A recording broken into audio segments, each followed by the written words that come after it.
Poderíamos dizer que esta lição divide-se em duas partes quanto a mim. Uma que é puramente histórica e outra que é atual, ou seja, que fala diretamente para cada um de nós. Na história, tudo o que se passa na história, provavelmente já muitos de nós conhecemos. Provavelmente já lemos vários capítulos da Palavra de Deus. Sabemos que o Velho Testamento, sobretudo nos livros de Samuel e de Reis, nós temos vários episódios que se passaram no tempo em que a Assíria dominava.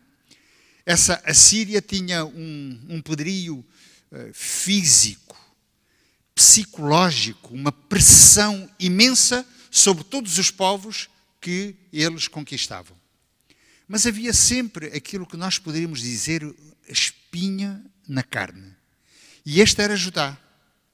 Mas em determinada altura, como bem nos recordamos, o rei Acás, o pai do rei Ezequias, que atualmente estava no poder, estabeleceu com os assírios um acordo. Acordo esse, não sabemos se era temporário, se era durante um período de tempo ou se foi para sempre. O que é certo é que os assírios não largaram mão desse acordo que tinham. E o que é que eles queriam? Eles queriam pura e simplesmente dominar toda a região e todos os povos. Mas esse domínio implicava não só a submissão do povo às ordens de Senaqueribe, na altura o rei da Assíria, como dominava também o setor espiritual. Ou seja, eles queriam que os seus próprios deuses fossem também adorados pelos povos que fossem dominados. E, claro, isto não havia exceções. Judá, que era o povo de Deus do sul, não o povo do norte, mas o povo do sul, eles não se deixaram dominar neste ponto de vista e não abdicavam da sujeição a Deus no tempo de Ezequias. No tempo de Acás, eles ainda levantaram altares, levantaram cultos, fizeram cultos, implementaram cultos que não tinham nada a ver com o culto de adoração a Deus. E, evidentemente, Deus não gostava. Deus é um Deus não dominador, mas é um Deus que quer, sobretudo da parte daqueles que o adoram, uma entrega total e não parcelar. E o povo de Judá, nessa altura, estava bastante submisso ao culto de vários deuses, deuses que, no fundo, todos nós sabemos, aqueles que já alguma vez tiveram um relacionamento mais próximo do Deus Todo-Poderoso, sabemos que esses deuses não têm poder nenhum. E quando Ezequias toma o poder, o primeiro ato que ele teve foi limpar tudo quanto era idolatria. Ficou tudo posto de lado. E voltamos outra vez à adoração do nosso Deus. E é interessante que nessa altura, Isaías, que era o profeta na altura existente e conselheiro particular, nós poderíamos quase dizer, exclusivo do rei Ezequias, ele disse, fizeste muito bem, só há um Deus todo-poderoso, e é esse que nós temos que adorar. Não nos esqueçamos da nossa história. Isto é importante para cada um de nós. Não nos esqueçamos da nossa história. A história de vida de cada um. Porque seguramente todos nós temos, numa altura ou noutra, tivemos um episódio que nos marcou sobremaneira e todos nós temos uma experiência vívida e real com este Deus Todo-Poderoso. Não nos esqueçamos desses momentos. Isso é muito importante para o nosso futuro, é muito importante para a eternidade também. E em determinada altura, e agora vamos entrar mais dentro da nossa lição, Ezequias, sabendo e conhecendo o poderio do rei assírio, do império assírio, ele começou a tentar fazer ou construir uma defesa por si próprio. E então começou a construir muros, começou a ver de que forma poderia prover a água a Jerusalém, de tal forma que não fosse uma falha da parte do ser humano, e então decidiu construir aquedutos de forma a que não houvesse essa falha. Terá sido isso uma mostra, uma fraqueza de confiança em Deus? Tentaremos dar a resposta depois. Não vamos agora dizer. O que é certo é que o rei Senaqueribe envia um mensageiro, alguém que vai tentar convencer Ezequias a voltar atrás dos seus propósitos. E esse homem, que era um homem bastante perspicaz, chamado Rabsaqué, o que é que ele decide? Ok, vamos tentar convencer este homem que ele está errado. A tua estratégia não serve de nada. E falando com ele disse, ainda não te apercebeste que tu não tens um exército organizado? Tu não tens poderio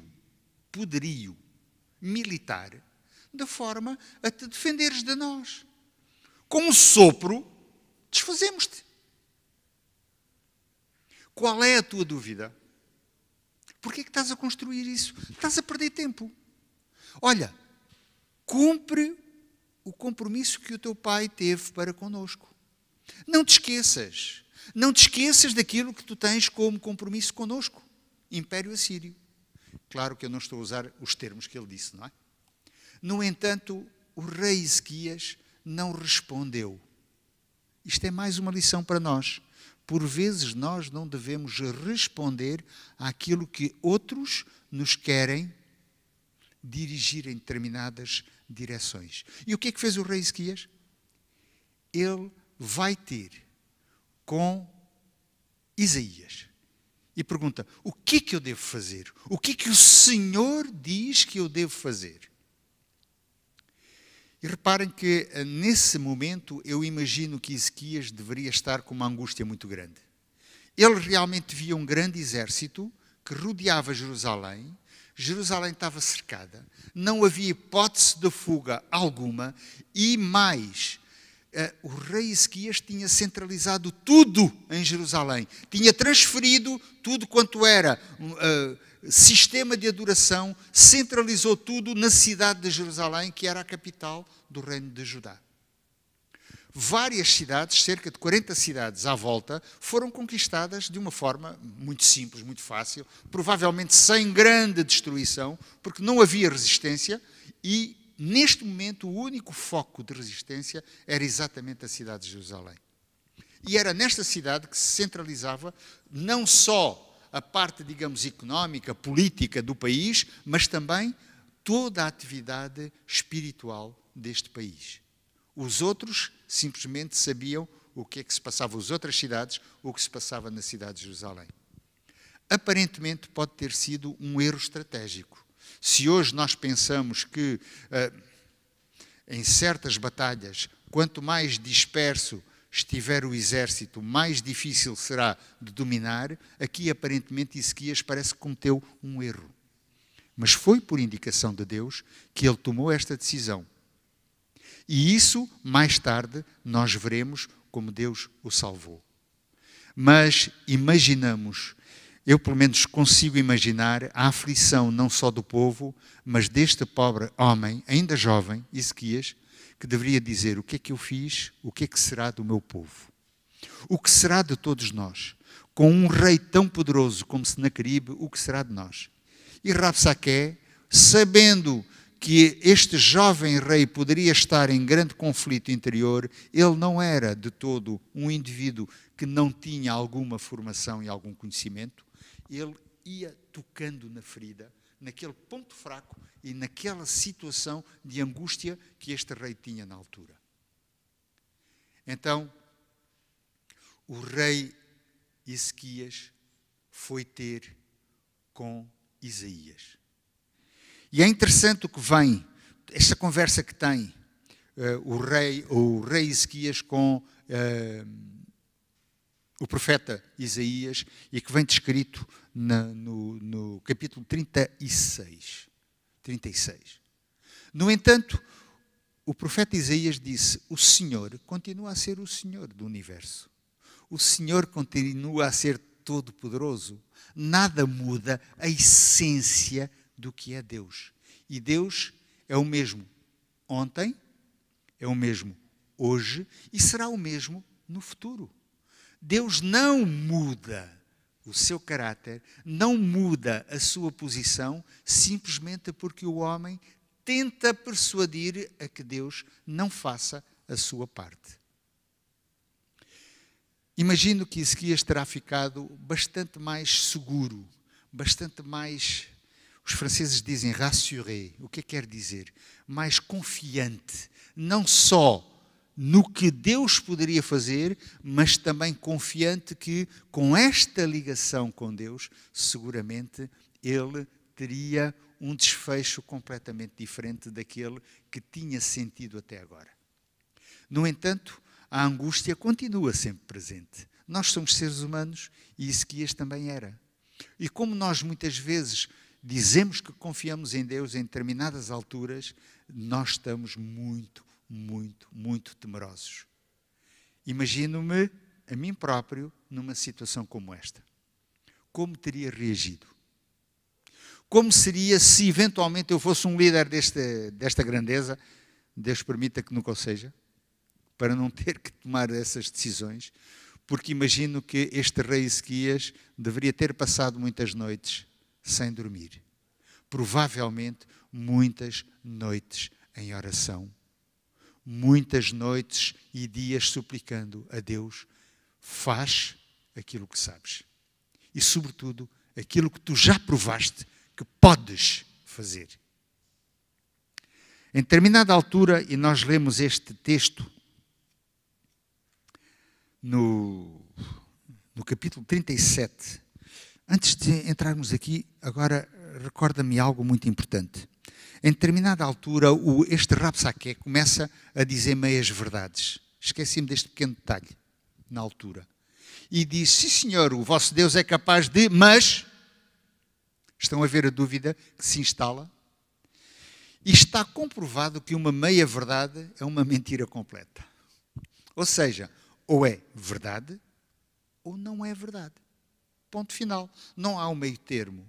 E muitas vezes, seguramente nós, nas nossas atitudes, nós muitas vezes também usamos esta tática. Deveríamos ser sempre firmes no mesmo caminho.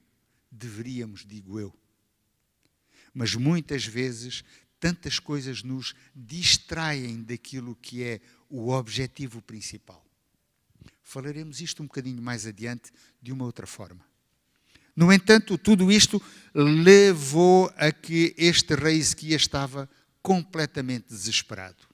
E então, temos um versículo que é maravilhoso, que para mim foi dos versículos que mais me encheu, se nós quisermos, nesta lição. Isto vem na parte de terça-feira, onde o título é Abalados, mas não abandonados. Quantas vezes nós estamos abalados? Quantas vezes? Vivemos uma situação atual muito complicada. Penso que ninguém estará ignorante do que se passa à nossa volta. A famosa pandemia, da qual todos nós já tivemos, de uma forma direta ou indireta, um contacto.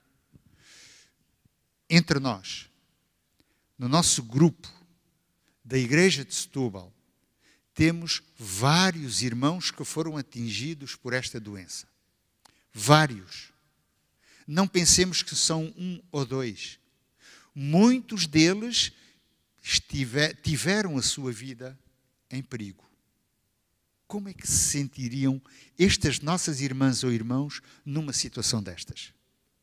Não consigo saber, porque não passei, e posso dar graças a Deus por isso, que não passei por essa dificuldade. Imagino o desespero que será quando nós temos a sensação de que não há solução. E por vezes não há solução. Também temos episódios destes entre as nossas irmãs e irmãos, membros da nossa igreja. Também tivemos perdas de vidas humanas. Que sensação terão tidas estes irmãos nesse momento? Não posso descrever porque nunca passei por lá. Posso dar graças a Deus por isso. No entanto, não estamos abandonados. No entanto, mesmo se perdemos a vida, como aconteceu com uma irmã nossa, não estamos abandonados. Apenas um pequenino detalhe. Essa nossa irmã, que acabou por não sobreviver a esta pandemia, o último pedido que ela faz, antes de sair do seu lar, foi: deixem-me levar o telemóvel para eu poder comunicar e poder ouvir a palavra de Deus. O que quer isto dizer? Apesar da dificuldade, aquela ligação com Deus permaneceu. Isto é tranquilizador, não agora, mas para o futuro. E falaremos um bocadinho mais este detalhe daqui por diante. Vão dizer, mas só vais dizer tudo no fim? Eu gostaria que nós ficássemos com uma aplicação prática para nós hoje, destas mensagens. Mas o versículo que mexeu muito comigo, vamos lê-lo, encontra-se em Isaías capítulo 37, versículo 6. Reparemos o que diz Isaías a Ezequias. E disse-lhes Isaías: assim direis a vosso amo. São os mensageiros que vão ter com Isaías, enviados por Ezequias, e que têm que levar uma mensagem para o rei Ezequias. Assim direis ao vosso amo, ao vosso rei. Agora reparem, assim diz o Senhor. Não é palavra de Isaías. Não é Isaías que diz, eu digo, é o Senhor, é Deus que o diz. Não temas. Que mensagem maravilhosa. Que mensagem. Não temas à vista das palavras que ouviste, com as quais os servos do rei da Assíria de mim blasfemaram. A mensagem é curta. Porém nele um espírito, e ele ouvirá certo rumor, e voltará para a sua terra, e ali o farei cair morto à espada. Reparem, não temas. É interessante que a Bíblia diz isto 366 vezes. Não diz uma, ou algumas. E porquê 366 vezes? Vamos tentar pensar um bocadinho. Quantos dias tem o ano? Quantos? 365 dias. Então bastava dizer 365 vezes. Não. Deus não se esquece que há um ano bissexto de 4 em 4 anos. Deus não se esquece dos pequeninos detalhes que nos dizem a respeito a cada um de nós. E dilo de uma forma tão clara. Não temas. Então, quando é que nós podemos temer? Quando é que nós temos que ter temor se estamos ligados a Deus? Nunca. Não temas. Porque do teu lado eu estou, diz Deus. E como ele disse a Ezequias, ele diz a quem? A cada um de nós. Esta mensagem é fantástica. Esta é uma mensagem de esperança, de certeza, não apenas esperança, mas de certeza de um Deus que sabe perfeitamente, mas de uma forma muito perfeita, como nós somos. De que somos nós constituídos. Como cada ser humano pode ou não pode vencer as suas fraquezas.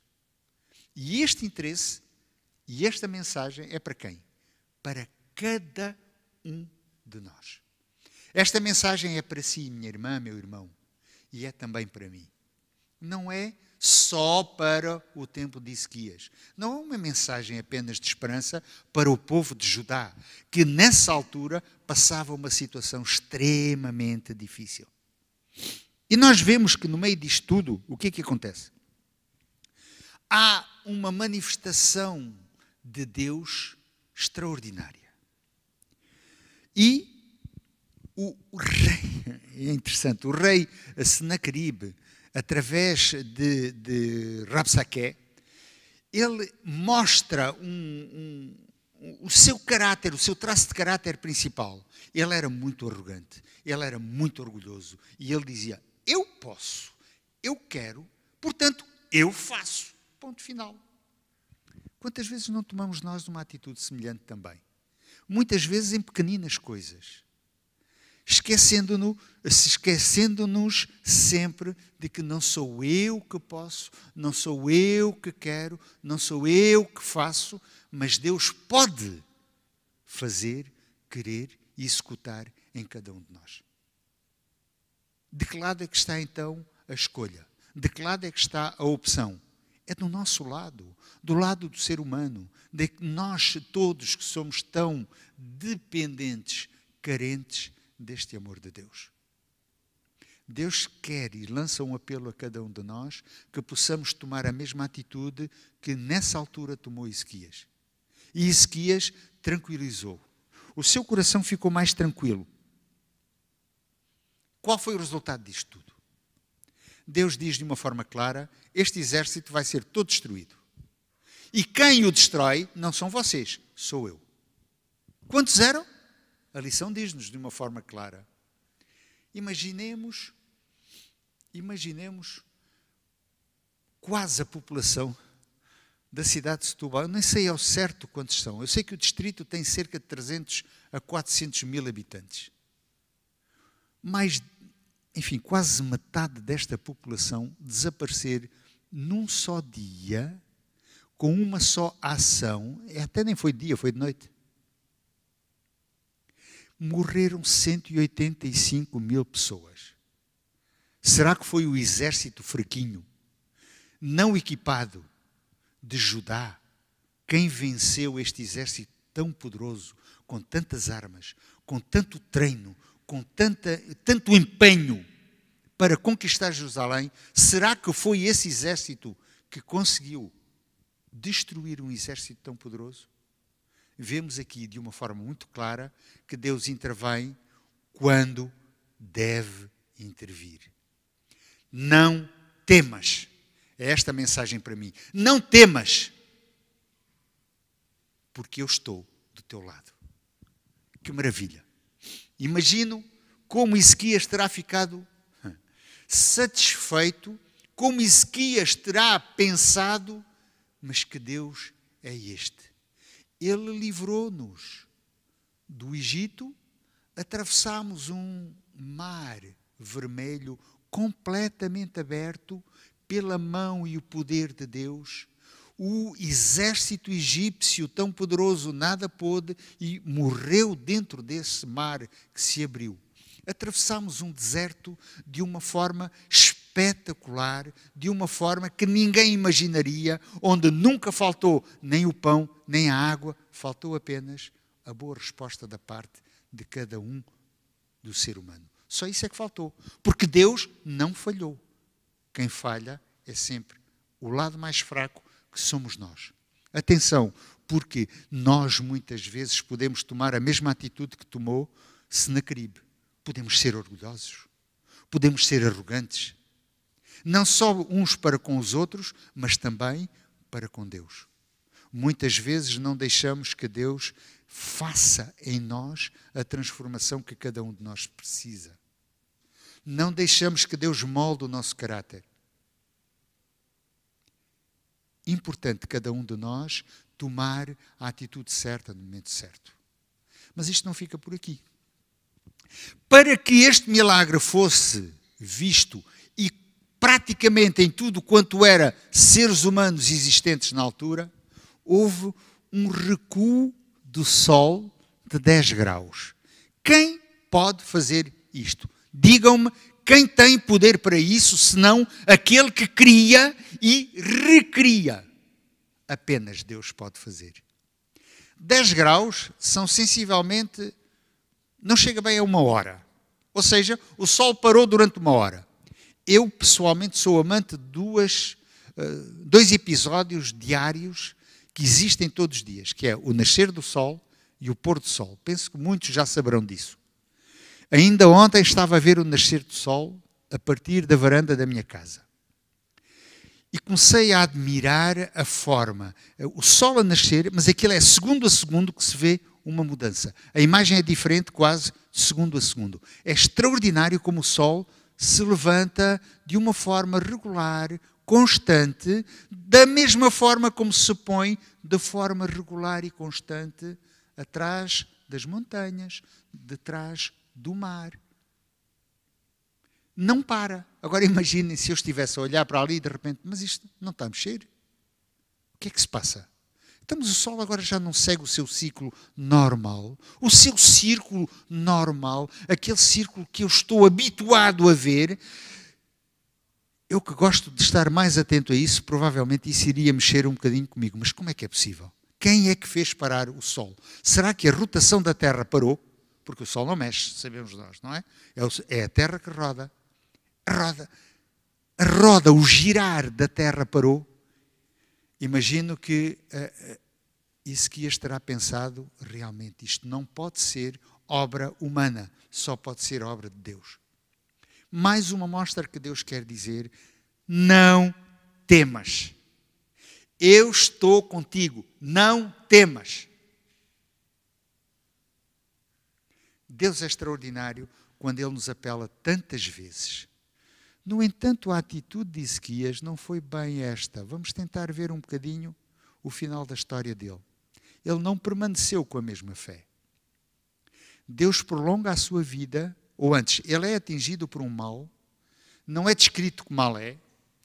Bom, eu estou muito interessado em saber o que é, por razões profissionais, por tentar saber que tipo de doença Ezequias foi atingido. Havia muitas que hoje não matam, mas que naquele tempo matavam inexoravelmente. Terá sido um cancro? Não sei. Terá sido uma doença infecto-contagiosa? Não faço ideia. Terá sido uma doença degenerativa de evolução muito rápida? Não faço ideia. O que eu sei é que a esperança de vida dele estava perfeitamente limitada. Ezequias sabia que muito em breve morreria e ficou imensamente triste. Imagino. Então, Senhor, depois de um sinal tão poderoso que nos deste, aliás, 2, mataste 185 mil, o exército ficou dizimado, a Assíria praticamente desapareceu. A partir daquele momento, a Assíria passou a ser um povo débil como outro qualquer. E aí era a Babilónia que estava, então, a enaltecer já o seu poder. Agora, Senhor, tu deixas-me morrer? Tu não me salvas? Eu sei que tu tens o poder de o fazer. E o que é que fez Deus? Está bem, meu amigo? Somos amigos de longa data. Vou-te conceder mais 15 anos de vida. Imagina a alegria de Ezequias. Vou viver mais 15 anos, perdão. Pois, como para Deus, um dia como... são 1000 anos, não são um ano.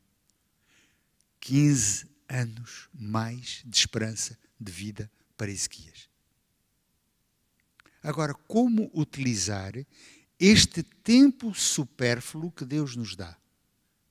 Como utilizar estas bênçãos que Deus nos dá dia após dia? O que fez Ezequias?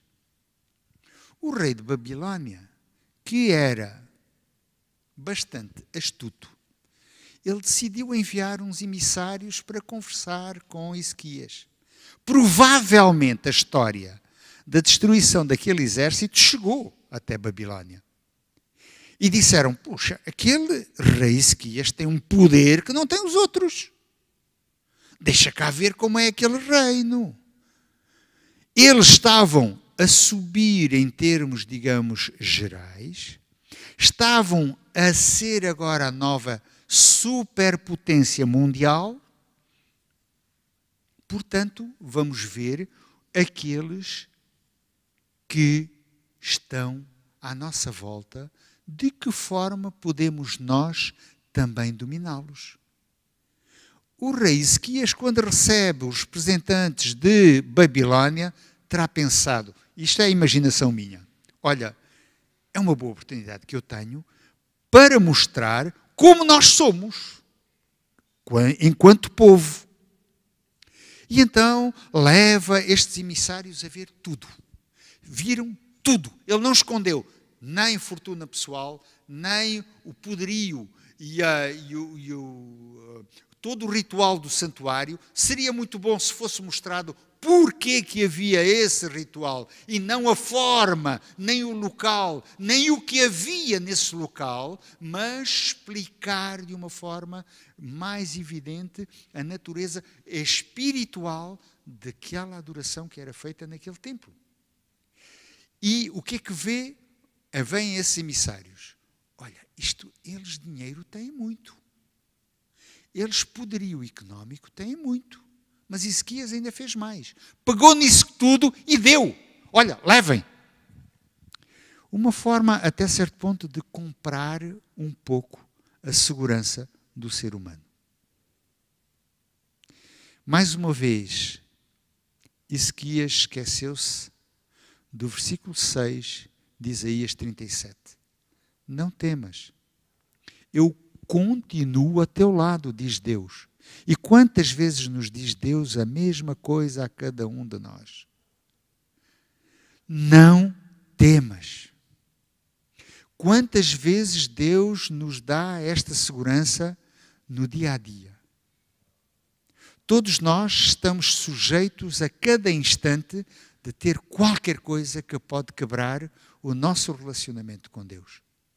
Todos nós, seguramente, dia após dia, passamos por imensas situações que nos põem em risco a continuação da nossa vida nesta terra.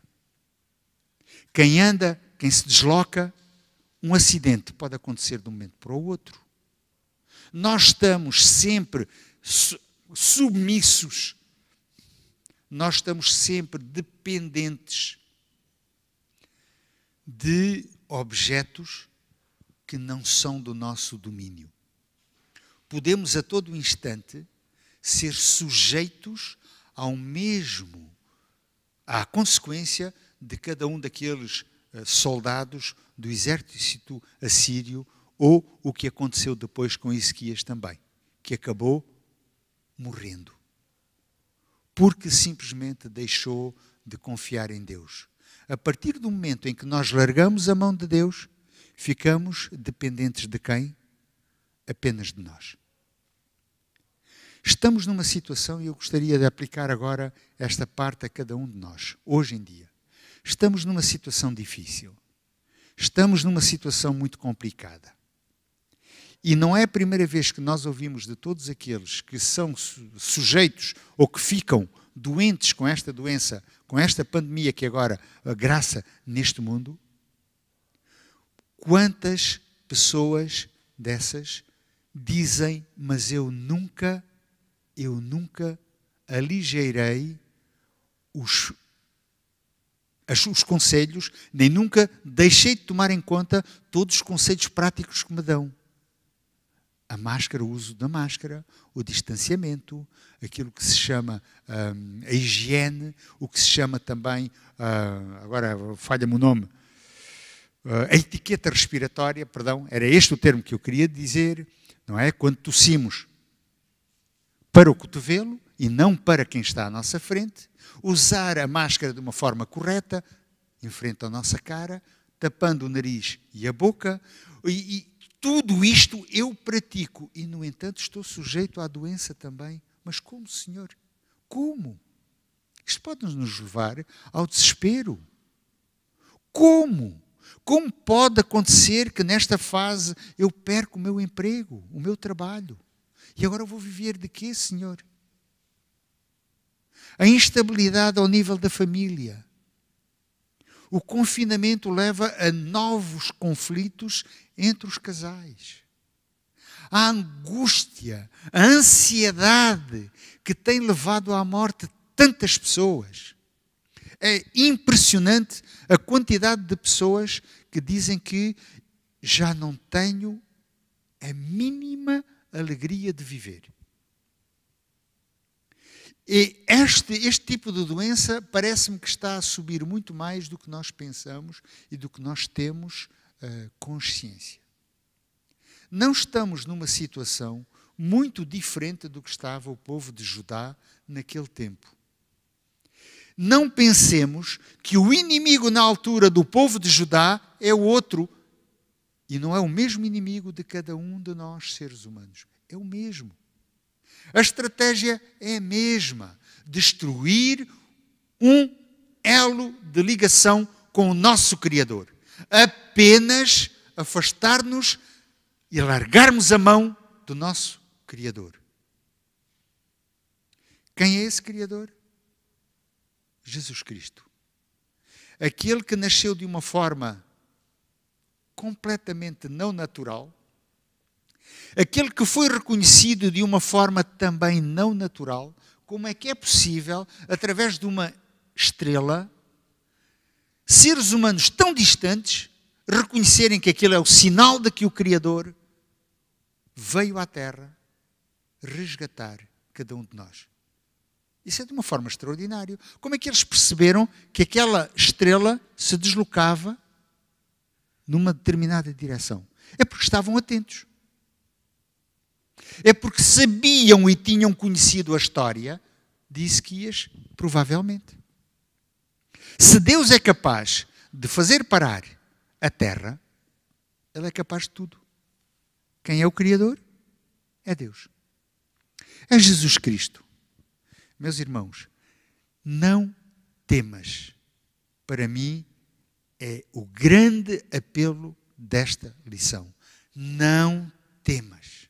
Estamos num momento difícil, sim. Este momento não vai durar sempre, é verdade. Vamos ter momentos mais complicados, seguramente. Mas como houve um resto do povo de Judá que conseguiu sobreviver, apesar de outros povos à volta terem sido massacrados, também existirá um remanescente que verá o Senhor Jesus voltar muito em breve. E como diz o profeta João, no livro do Apocalipse, a oração dele, ora vem Senhor Jesus, deve ser a nossa oração dia após dia. Como é que Jesus pode vir? Eu gostava de o ver descer. E vou vê-lo. Tenho essa pretensão. Mas o que é que eu faço para poder ver este Jesus voltar? Que mudanças tenho eu feito na minha vida nesse sentido? Que mudanças cada um de nós pode fazer nesse sentido? O que é que eu tenho que deixar que me atrai tanto a este mundo? O que é que nós temos que fazer para mudar um bocadinho o nosso foco, a nossa atenção? Não tiremos os olhos de Jesus. Jesus, o único, como diz o apóstolo Paulo, em nenhum outro há salvação. Em ninguém mais, acabou. Só existe em quem? Em Cristo Jesus. E se alguém nos anuncia algo diferente, diz a Bíblia que é mentiroso. E o pai da mentira é aquele que quer a destruição de cada um de nós. Meus irmãos, temos oportunidade de pegar nestas lições e ver que afinal isto não é apenas história. Não é. É uma história maravilhosa, mas é um apelo a cada um de nós, para que cada um de nós, dia após dia, não largue a mão de Jesus. E Jesus tem sempre a sua mão estendida, sempre pronta. E garanto-vos que a força que Ele tem para nos segurar, nada nem ninguém pode retirar. Sejamos todos, portanto, agradecidos a Deus, sejamos todos unidos na palavra. E essa palavra de Jesus é: não temas. Eu estou contigo todos os dias. Permita a Deus que sejamos assim, todos, sempre, unidos em Cristo e unidos uns com os outros. É a minha oração esta manhã.